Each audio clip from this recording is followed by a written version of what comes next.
Good.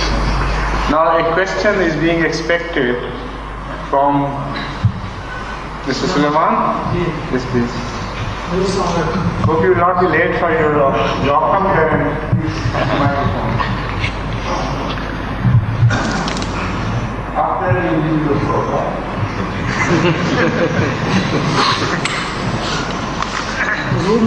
I don't how much.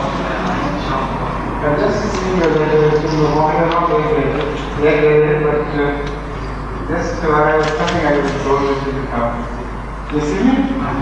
Just for the seat. 6 o'clock. Have you eaten?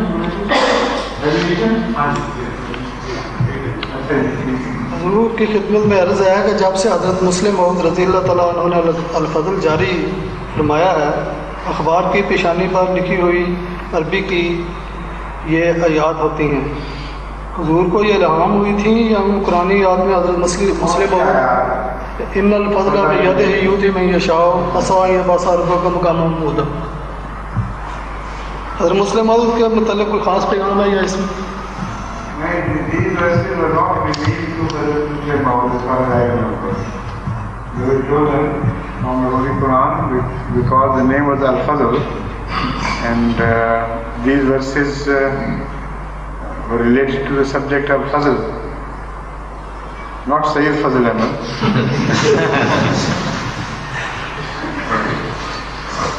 That's all. That's all.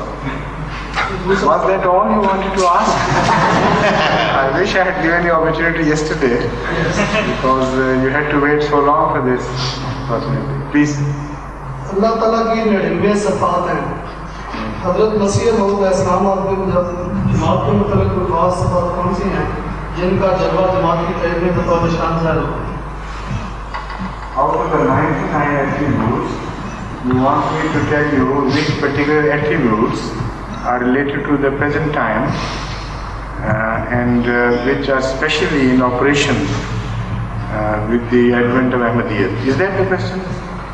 That the answer would spread over many sermons and many years, I suppose, because it is asking me to speak on the whole history of Jamaat Ahmadiyya and then to make an analytical study when God's attribute, a certain attribute of God was more prominently observed in one another.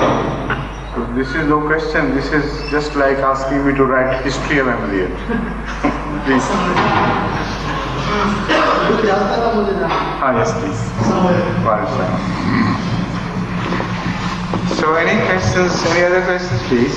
Yes, Mr. Shahzad, you come and speak in the microphone so that your question is also recorded. Hazur, the promised Messiah has explained 7 stages of human developments, and then Hazur has compared those 7 stages to the 7 stages of human spiritual development as well. The question I want to ask, does those 7 stages apply to a religion when a religion is completed as far as the teachings are concerned, or that religion is concerned? Does that take 7,000 years to reach that stage?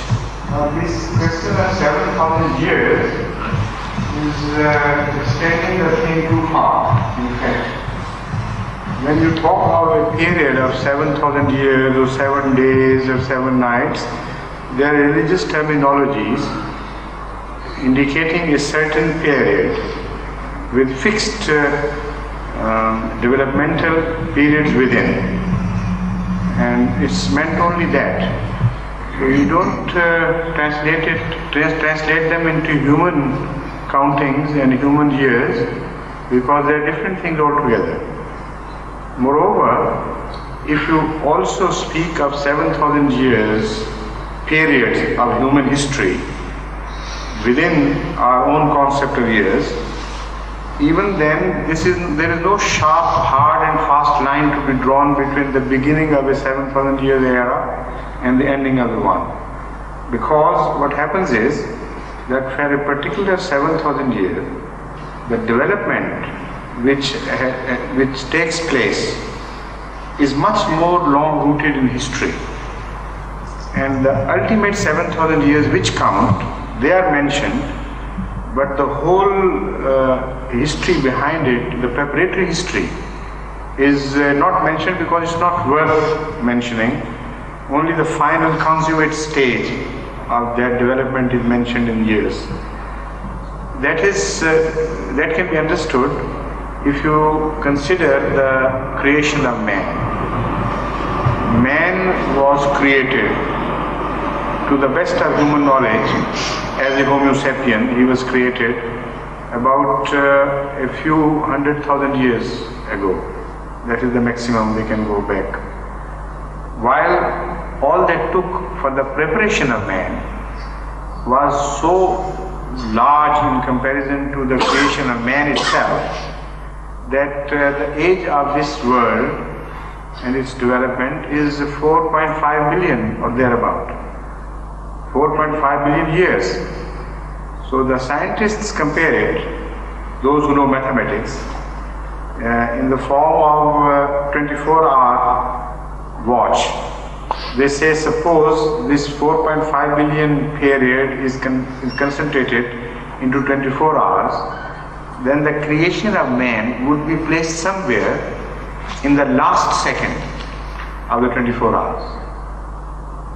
That is the comparison. So all that is important is man, not the period behind, because that period was created only for the creation of this ultimate purpose of creation, that is man. So that which was most important took the shortest period. So when they speak of 7,000 religious years in human history, all that is meant is that all the important period of religious history comprised 7,000 years. Before that, whatever it was, of course there were human beings, but the period before this was not worthy of mention. It is only meant that, nothing more. So don't conceive a very narrow concept of human race, as if to whom man has been created for the last 6,000 or 7,000 years, and the human race would end after 6,000, 7,000 years. The decay also, that is the aftermath of a period, takes very long. The period itself sometimes is much shorter than the decadent period which follows, and that may be spread over many, many thousand years. Even it could be many 100,000 years for the man to decay ultimately and to be finally rejected, and for a new race to develop from among men or maybe from some other source. So that is what is meant by Hazrat Masih Maud al-Islam, the founder of the Ahmadi community, when he speaks on this subject in terms of years. Have you received the answer, or have I been? No, because I've been speaking on quite something different, I suppose. No, yes. Same. I've been on the subject all the time. I have grasped the subject. Yes, but that is not what you wanted to find out. That's right. That's what I'm saying. The Brahmins Messiah has specifically mentioned 700 years. So have I. For a race to end, or in its duration. This is what I've been trying to tell you, that when man has reached the consummate stage of his final creation and has completed the purpose of his life, that would happen by the end of 7,000 years. But after that, man will continue to live. So will religion. But it would not be worthy of mention, because then man would have been rejected. Having served his purpose and having gone astray once again after reaching the ultimate of purpose, then the man would be rejected. So that period after that 7,000 years is not mentioned, as the period before is not mentioned either. So by drawing that analogy, I was trying to make you understand that this is what happens, and 7,000 years have no sharp edges, neither in the beginning nor at the end. You may not be satisfied, but this is the answer. I thought as perhaps the promised Messiah meant that at the end of those 7,000 years, the whole thing will end, and then God. No, that is not at all what he meant. 7,000 years would be the period by which one final global religion would have gained its influence over the whole world, would be accepted as such. Not only that, at the end of 7,000 years, according to the Prophet Messiah, having completed this circle, it would have entered the period of decay. So, from then on, he doesn't speak of man as such, because the man has then ultimately started the downward journey and is beginning to go into oblivion. So that is why 7,000 years are mentioned and not the period following it. As the period preceding 7,000 years, which is, as you know, is very much in existence, has been in existence, has never been mentioned. Why? Because that was not worthy of mention.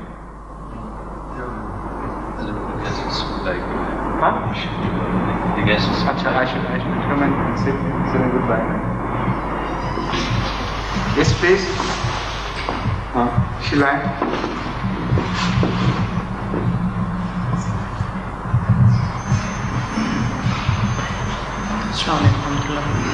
So there is a commandment in chapter Tahrim, Ku anfusakum wa ahlikum nara. Would you please explain this, especially the word ahlikum? And secondly, there are certain Quranic prayers about the upbringing of offspring. For instance, Rabbana hablana min azwajina and Rabbi habli min ladunka zurriyatan tayyibatan wa aslih fi zurriyati. Now my question is that we find that the offspring of certain highly spiritual persons and they turn out to be unrighteous.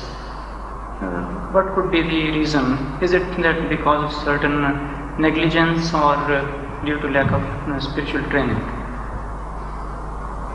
First question first, please. Yes, please. The first was, please explain the verse 2 especially the word ahli. Does it mean? Now, what is the confusion? Let me first know what is the confusion, if any, in your mind about ahlikum. It's a simple word to be easily understood by everyone. So, why particularly you are laying stress on this ahlikum?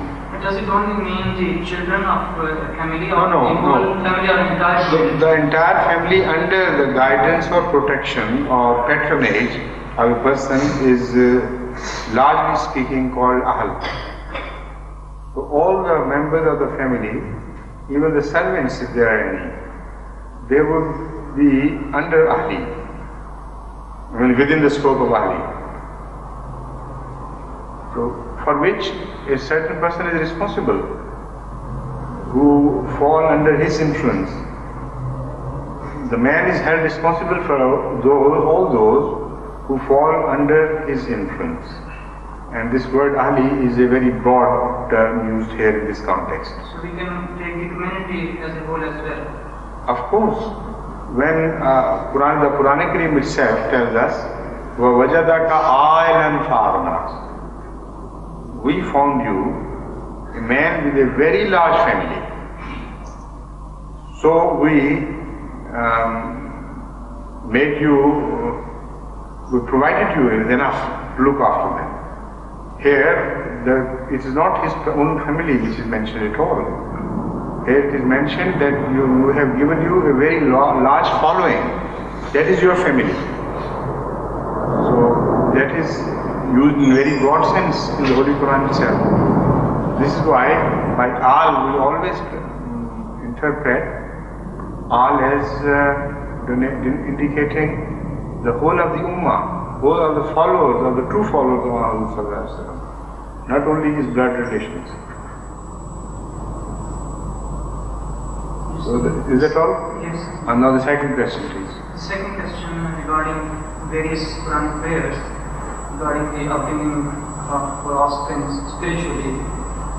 We find that the highly righteous person. Sometimes it so happens that a righteous person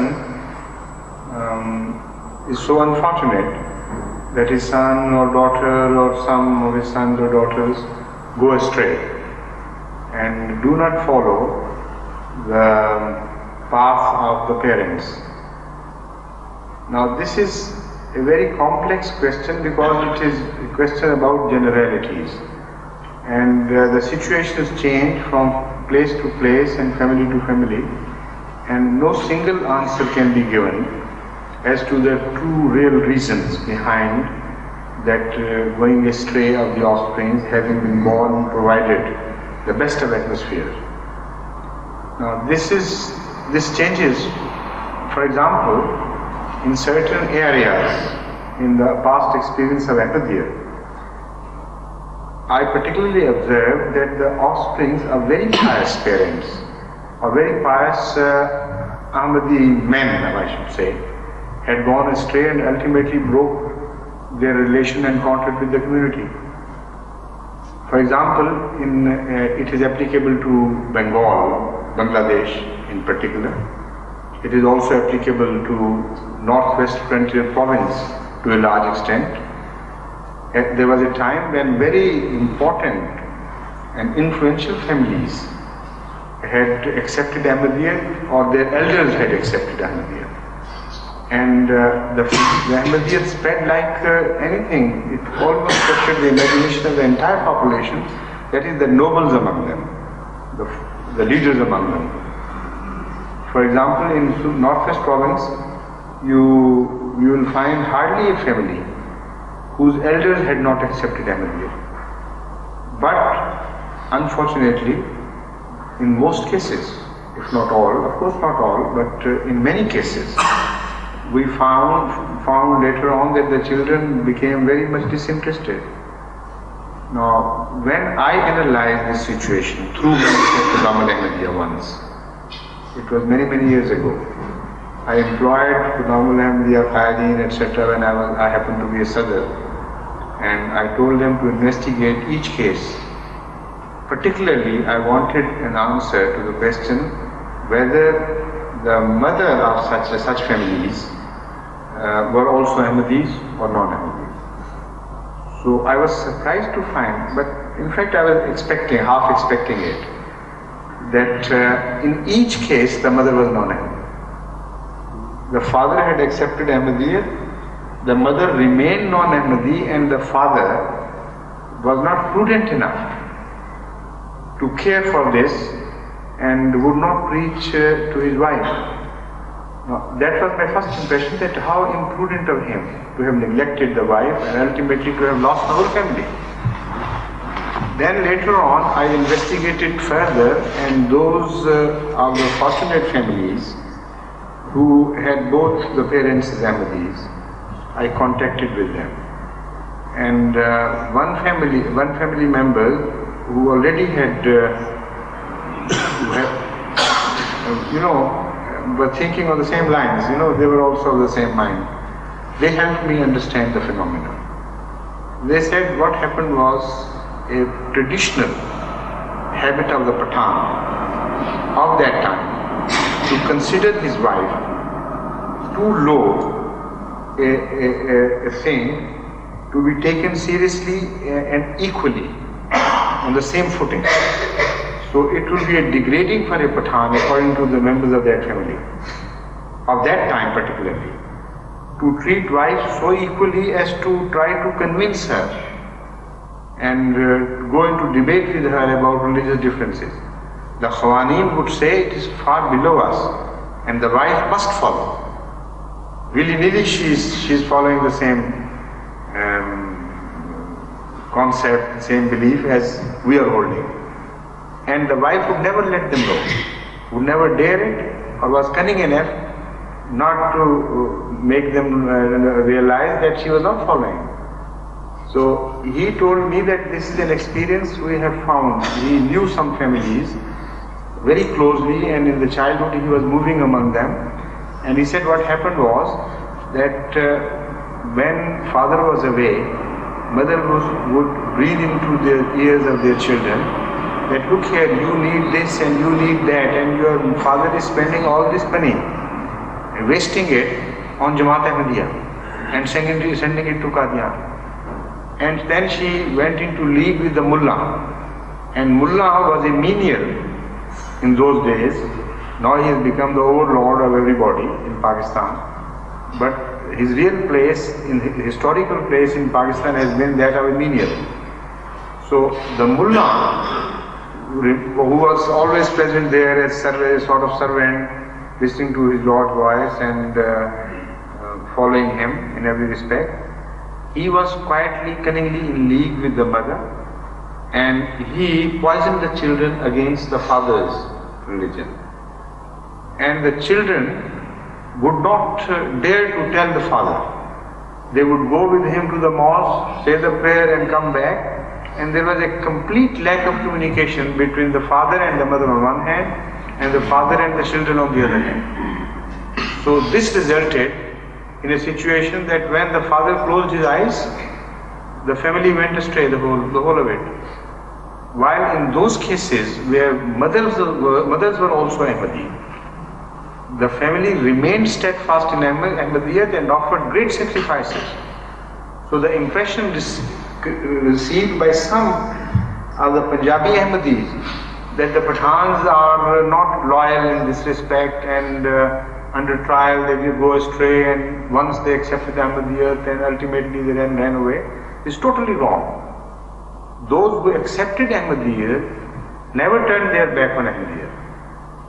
What happened was they left offsprings, unfortunately, in the hands of hostile mothers.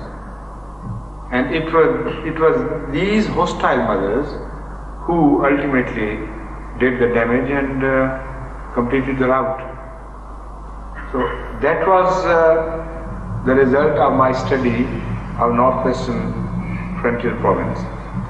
And ever since I have met and spoken on this subject, discussed it with various knowledgeable people from Northwest Frontier Province, and they bear me out that they also believe that this is the reason why it happened.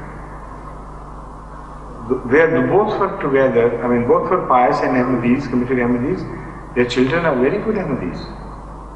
In second generation, even in third generation, they are quite faithful. In Bangladesh also, something like that happened. Not exactly on the same nature because they had different cultures. But this Chanda played a havoc in Bangladesh too. Once, for example, I spoke to, I'll tell you something very interesting. There was Deputy Ghulam Haider, a very devout Ahmadi of Bangladesh of early times, who was also a Musi. I tell you what happened with his family. Once I was traveling from Khulna to a port near Dhaka. In fact, it was Khulna to, what's it called area close to? Narayanganj. Khulna to Narayanganj by steamer. And the American Council was also traveling by that steamer. So we happened to be together. So I started preaching to him and went into a very interesting discussion about Islam and Christianity.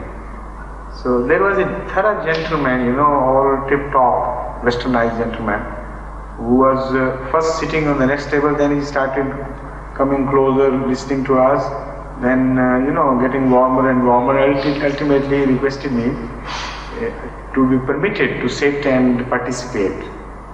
So I said, of course, you are most welcome. So after I finished the discussion, he said, now I want to introduce myself to you. I am the unfortunate son of Deputy Ghulam Haider. And the whole family had broken away from Ahmadiyya. And this is the first time I am realizing and knowing what Ahmadiyyat is. Because as a quiet observer, as a neutral observer, I was listening to you, and when you were describing Islam as compared to Christianity, my heart leapt out for this Islam. And I thought, is this the Islam I have broken away with? Because I had introduced myself to be an Ahmadi right in the beginning. So he came back and then he contacted the mosque again. And in the remaining period, he introduced to me what had happened to his family. In that case as well, his father was a Musi and a very devout person. His mother was a very cunning non-Ahmadi. He told me, for instance, that she would tell us, some of us, to ask father for a motor bicycle. And he was a deputy of some sort, but not a very wealthy person, and he was not corrupt either. And also being a Musi, he had to pay 1/10 to the community. So he could not afford it. And she would even go beyond his means, creating demands among the children. And when that would be rejected, he told me that we would come to the mother, no, father says no. He says, see, this is what comes of becoming an Ahmadi.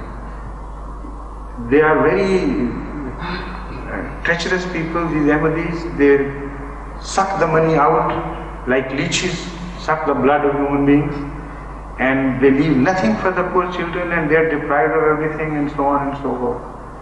So he said that we started getting reaction within us, developing reaction so strong that when the moment our father closed his eyes, we turned away from Ahmadiyyat and we did not pay anything by way of his will.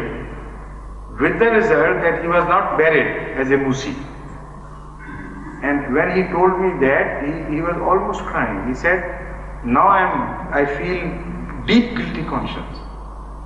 What we did to our father. But unfortunately, this is my story. So then I asked Maulvi Muhammad Sahib to further investigate, and his finding was exactly the same. That in most cases, it was a difference between the religious views of the mother and the father which created this unfortunate situation. So it is not only a theoretical or doctrinal difference which plays havoc sometimes with the children, but also a difference of levels of righteousness. Sometimes mothers are more righteous, and it is the fathers who have bad influence on the family. And it's a law of science that things must follow the path of least resistance, like electricity, like other forces of nature. If a path with less resistance is available, you would not follow a difficult path. You will automatically follow the path of least resistance. So in tarbiyat, in bringing up of the future generation, this is a very important factor which plays its role. If the father is less pious, less righteous and liberal, then the children would begin to follow the father's way and tend to be liberal, because it is to their own advantage. They enjoy life better and they think the mother is an orthodox something of old days. Let her be as she is, but follow the father, he is better in this respect. If it's the other way around, then they choose the mother as their model and they begin to follow the liberal mother. So there are so many factors involved. How can I answer your question to the full? Because the situations are so much and so many and varying, that from family to family we'll have to analyze and find out the reasons why this happened.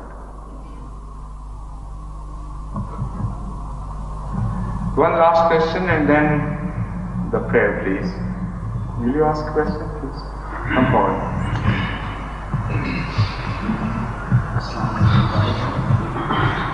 My question is based on the last two verses of Surah Fatiha, غَيْرُ الْمَغْضُوبِ عَلَيْهِمْ وَلَا الضَّالِّينَ.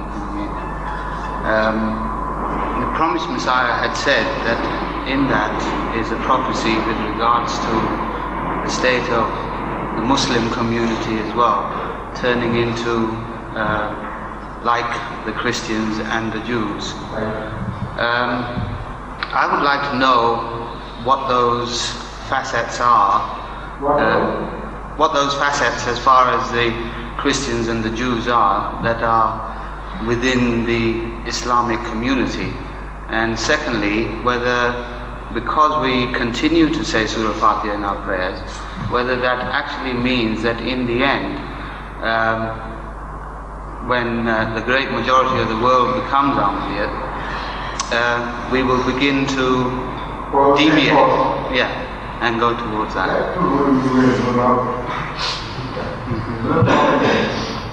Everything which is created meets destruction ultimately. Follows the course of destruction. Nothing but the face of Allah is eternal and everlasting.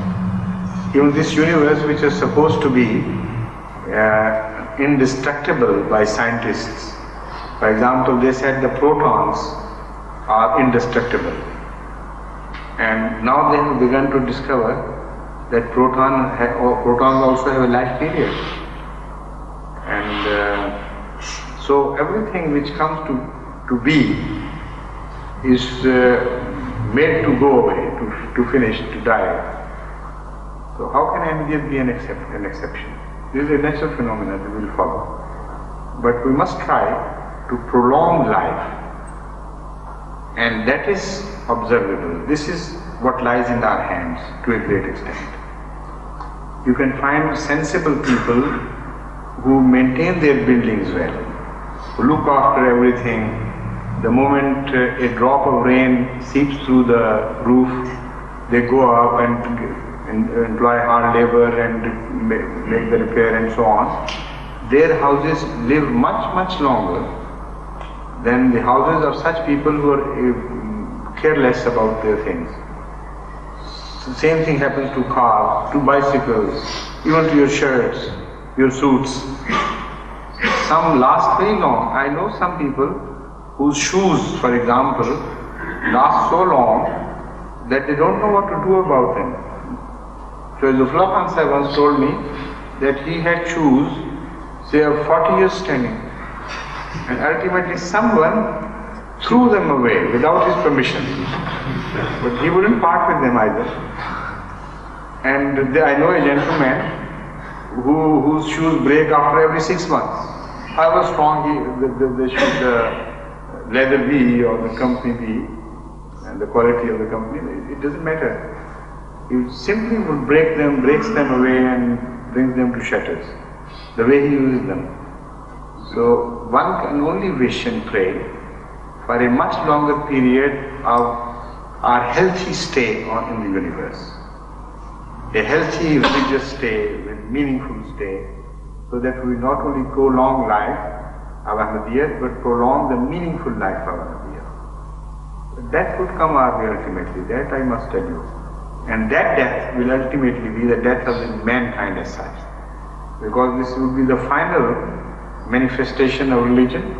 It is the final manifestation, Islam is, and we are the final representation of Islam. So when we die ultimately, the mankind would be condemned, and mankind would be wiped out from the face of earth as such. So our end is the mankind's end.